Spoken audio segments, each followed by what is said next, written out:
तो साथियों नमस्कार, मेरा नाम है मनदीप और आप देख रहे हैं एमडी हिंदी न्यूज़। उम्मीद करता हूं आप सभी स्वस्थ होंगे, मस्त होंगे।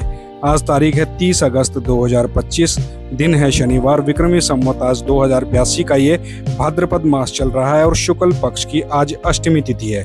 चलिए साथियों, पहले देखते हैं दिन भर की हरियाणा की प्रमुख सुर्खियां।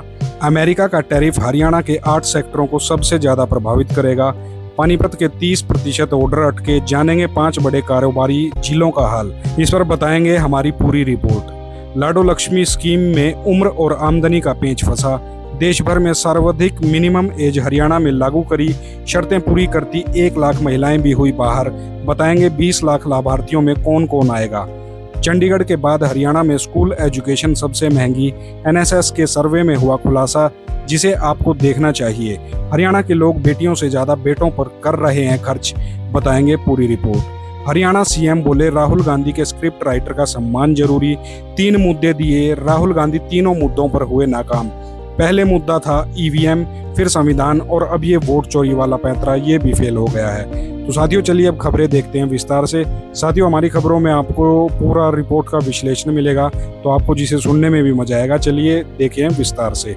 दोस्तों आज हम एक ऐसे मुद्दे पर बात करने जा रहे हैं जो हमारे देश, खासकर हरियाणा के आर्थिक भविष्य को प्रभावित कर रहा है। हाल ही में भारत ने अमेरिका से आने वाले सामानों पर 50% का नया टैरिफ लगा दिया है और इसका सीधा असर हमारे उद्योगों पर भी दिख रहा है। सबसे ज्यादा मार ऑटो पार्ट्स और गारमेंट्स पर पड़ रही है। गुरुग्राम, फरीदाबाद, सोनीपत और रेवाड़ी जैसे इलाकों से बड़ी मात्रा में ऑटो पार्ट्स अमेरिका में जाते हैं। पिछले साल हमारे कुल ऑटो पार्ट्स निर्यात का लगभग 32% हिस्सा अमेरिका को गया था।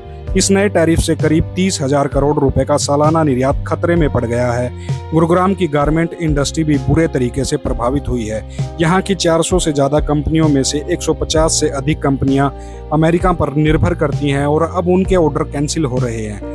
प्रोडक्शन रुक गया है। अगर यही हाल रहा तो बड़े पैमाने पर कर्मचारियों की छटनी हो सकती है। पानीपत का कपड़ा उद्योग भी मुश्किल में है। यहाँ से अमेरिका को 12,000 करोड़ रुपए का निर्यात होता है, जिसमें से अकेले क्रिसमस सीजन में 1,500 करोड़ रुपए का निर्यात होता है। अब लगभग 30% ऑर्डर अटक गए हैं। जानकार मानते हैं कि अमेरिका अपने ऑर्डर बांग्लादेश, पाकिस्तान या वियतनाम जैसे देशों में शिफ्ट कर सकता है। रोहतक की नट बोल्ट इंडस्ट्री पर भी 4,000 करोड़ रुपए का सीधा असर दिखाई दे रहा है। इन नट बोल्ट्स का इस्तेमाल चंद्रयान और एयर डिफेंस सिस्टम जैसी महत्वपूर्ण जगहों पर होता है। अंबाला से आने वाले वैज्ञानिक उपकरण के निर्यात में भी 500-600 करोड़ रुपए का नुकसान होता हुआ दिखाई दे रहा है और कई बड़े ऑर्डर रद्द हो गए हैं। लेकिन कुछ सेक्टर पर असर कम है, जैसे करनाल से निर्यात होने वाले बासमती चावल पर इसका प्रभाव बहुत ज्यादा नहीं दिखाई देता है।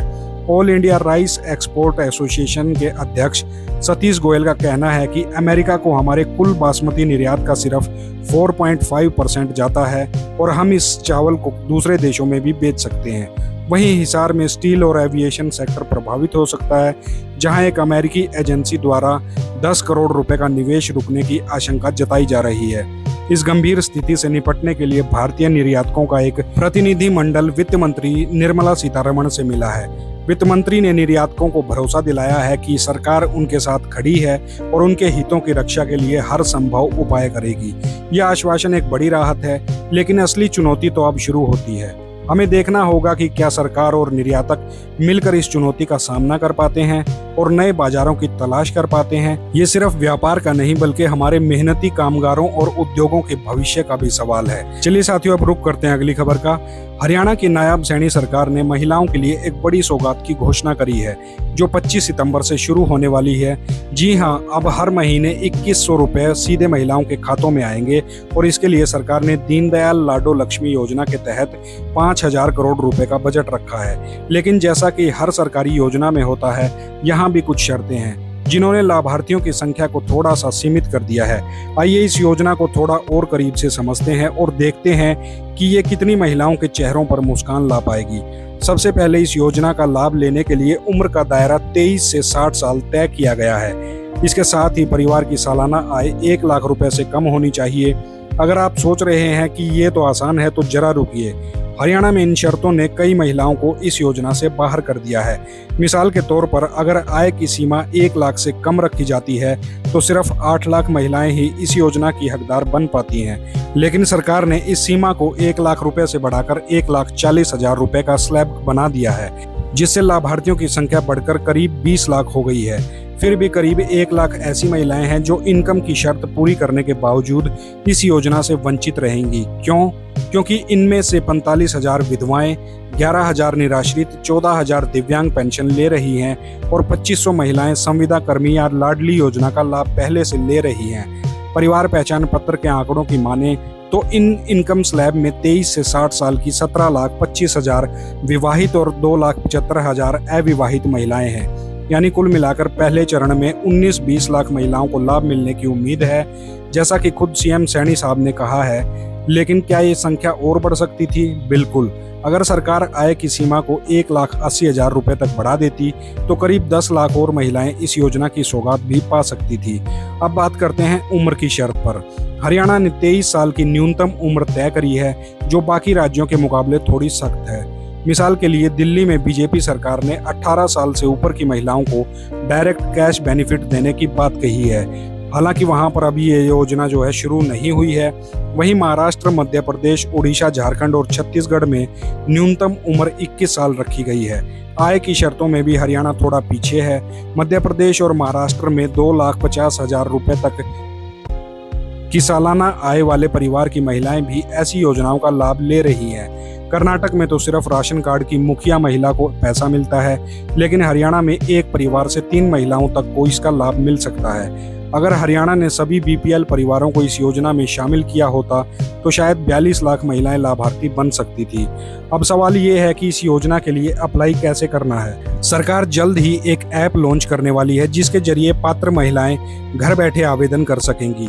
पात्रता की सूचना SMS के जरिए दी जाएगी, लेकिन ध्यान रहे इस योजना का लाभ सिर्फ हरियाणा के स्थायी निवासियों को मिलेगा। यानी कि आवेदक या उसके पति को पिछले 15 साल से हरियाणा का मूल निवासी होना अनिवार्य है और इसके लिए निवास प्रमाण पत्र जरूरी होगा। वैसे हरियाणा अकेला नहीं है जो महिलाओं को डायरेक्ट कैश बेनिफिट दे रहा है।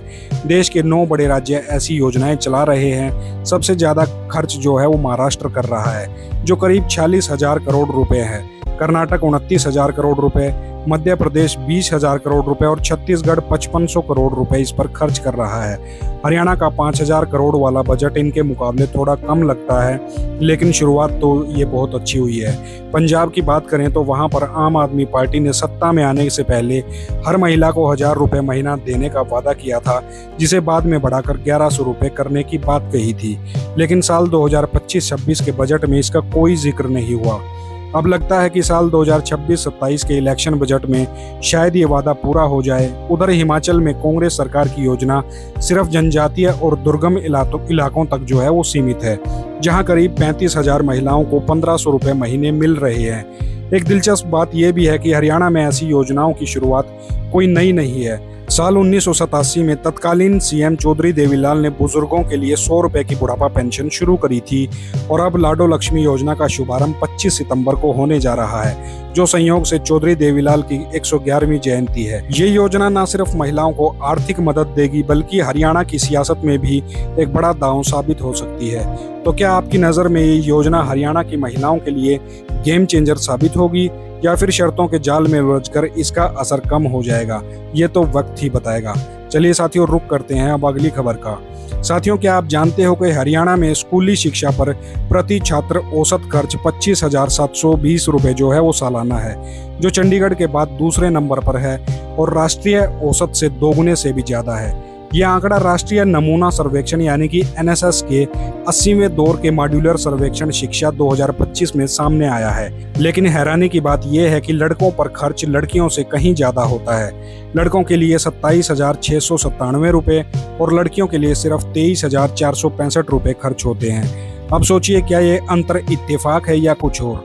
अगर सरकारी स्कूलों की बात करें तो वहां एक बच्चे पर सालाना खर्च महज 4,479 रुपए है, जो काफ़ी कम है। लेकिन प्राइवेट एडेड स्कूलों में ये उछाल मारकर 48,636 रुपए और निजी गैर सहायता प्राप्त स्कूलों में 39,015 रुपए तक पहुंच जाता है। मज़ेदार बात यह है कि हरियाणा में ज़्यादातर बच्चे यानी कि 45% निजी गैर सहायता प्राप्त स्कूलों में पढ़ते हैं, जबकि सरकारी स्कूलों में पढ़ने वालों का आंकड़ा सिर्फ 41% और प्राइवेट एडेड में 11% बच्चे जो हैं वो पढ़ते हैं।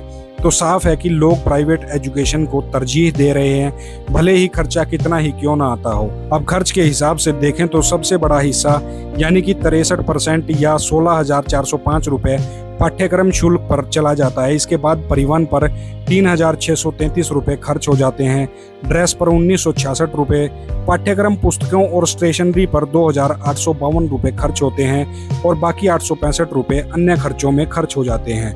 तो क्या आपने कभी सोचा है कि आपकी फीस का बड़ा हिस्सा कहाँ जा रहा है? लेकिन प्राइवेट कोचिंग का ट्रेंड हरियाणा में थोड़ा अलग है। यहाँ सिर्फ 11% बच्चे प्राइवेट कोचिंग लेते हैं, जो राष्ट्रीय औसत 27% से काफ़ी कम है। चंडीगढ़ में तो ये 32% और पंजाब में 26% है, जबकि हिमाचल प्रदेश में ये और भी ज़्यादा कम है यानी कि 7% है। कोचिंग पर खर्च की बात करें तो हरियाणा में प्रति छात्र 1,366 रुपये लगते हैं, लेकिन हिमाचल में ये महज 437 रुपये हैं। चंडीगढ़ में ये 5,650 रुपये और पंजाब में 1,732 रुपये हैं, जबकि राष्ट्रीय औसत 2,409 रुपये है। हायर सेकेंडरी लेवल पर शहरी क्षेत्रों में हरियाणा में 7,857 रुपये खर्च होते हैं, जो चंडीगढ़ के 20,688 रुपये से काफ़ी कम है, लेकिन हिमाचल के 1,135 रुपये से कहीं ज़्यादा हैं। सर्वेक्षण में कौशल विकास, कला, नृत्य, संगीत या खेल जैसी पाठ्योत्तर गतिविधियों को शामिल नहीं किया गया था, लेकिन ये आंकड़े भी सोचने पर मजबूर करते हैं। क्या हरियाणा में शिक्षा पर खर्च बढ़ाना चाहिए या फिर कोचिंग की जरूरत को कम करने के लिए कुछ नया काम करना चाहिए? साथियों, आप क्या सोचते हो? क्या ये खर्चे सही दिशा में जा रहे हैं या सिर्फ माता पिता की जेब पर बोझ बन रहे हैं? चलिए साथियों, अब रुक करते हैं अगली खबर का। साथियों, क्या आपने सुना? दिल्ली दौरे के दौरान हरियाणा के मुख्यमंत्री नायब सिंह सैनी ने राहुल गांधी पर ऐसा तीखा हमला बोला कि राजनीतिक गलियारों में हलचल मच गई है। सैनी ने तंज कसते हुए कहा कि राहुल गांधी की स्क्रिप्ट लिखने वाले को सम्मानित करना चाहिए, क्योंकि उन्होंने राहुल को 3 बड़े मुद्दे थमाए, लेकिन हर बार राहुल फ्लॉप हो गए। पहला था ईवीएम पर सवाल, लेकिन कांग्रेस पूरे देश में हार गई। फिर संविधान को हथियार बनाया गया, पर वहां भी कुछ नहीं बिगाड़ पाए। तीसरी बार वोट चोरी का राग अलापा, लेकिन वहां भी पसीना छूट गया है। अब तो लगता है कि राहुल हताश हो गए हैं और पीएम नरेंद्र मोदी के लिए गलत शब्दों का सहारा ले रहे हैं। क्या ये हार का रोना नहीं है? सैनी ने तो सीधे सीधे कह दिया कि पीएम मोदी दुनिया के सर्वमान्य नेता हैं, जिन्होंने अपनी जिंदगी गरीबों के कल्याण के लिए समर्पित कर दी है। उन्होंने इतनी मेहनत करी है कि कांग्रेस के नेता उनके आसपास भी नहीं टिकते हैं। सैनी ने तो कांग्रेस पर भ्रष्टाचार का ऐसा आरोप लगाया कि सुनकर लगता है इसका नाम लेते ही भ्रष्टाचार की बदबू आती है। ऊपर से राहुल गांधी की बिहार वाली टिप्पणी पर सैनी भड़क गए। सैनी जी का कहना था कि बिहार तो पवित्र भूमि है, जहां गुरु गोविंद सिंह जी का जन्म हुआ और सीता माता की जड़ें वहीं पर हैं। ऐसी भाषा बोलने के बाद राहुल को देश से माफी मांगनी चाहिए, नहीं तो ये हंगामा और ज्यादा बढ़ेगा।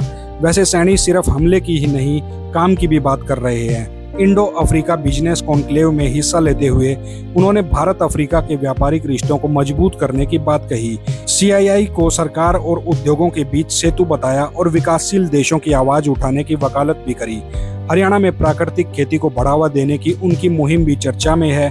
उन्होंने एक पोर्टल लॉन्च किया है, जहां लाखों किसानों ने रजिस्ट्रेशन कराया है।